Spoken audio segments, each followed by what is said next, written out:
Tamatunga United Nations ekyatadde embeera ku ggwanga erya Uganda ate mwatu okuva wali mu Geneva kyaddaaki bongedde okuba nga bajjayo ebyama ku nsonga lwaki omukulu Tibwabulwa yagaana okurenewinga contract ate y'ekitongole kino mu ggwanga erya Uganda. Ebizuuse bavuddeyo ne bagamba nti ku bizze bigenda maaso mu ggwanga erya Congo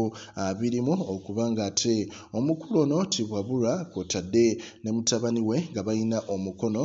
ate mubayekera ate aba M23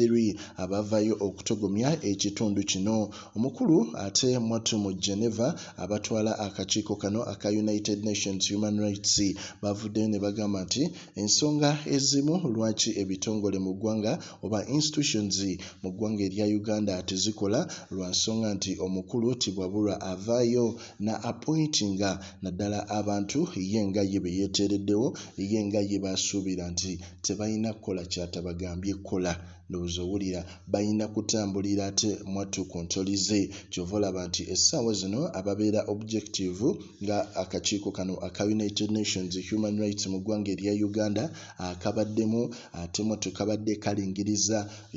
ka overlooking activities ez'enjawulo n'ebigenda mu maaso mu ggwanga erya Uganda nga kakola reports we kaziforwardinga ate mwatu wali mu Geneva Switzerland ate mwatu ewali ekitebe ekikulu naye nga kiragira ddala nti Tibwabulwa alina omukono mu bayekera abatogomya ate eggwanga erya Congo. Kyova olaba n'ab'e Congo bavaayo ne bagamba nti amagye g'e Uganda gafulume ensi yaffe ate ne batandika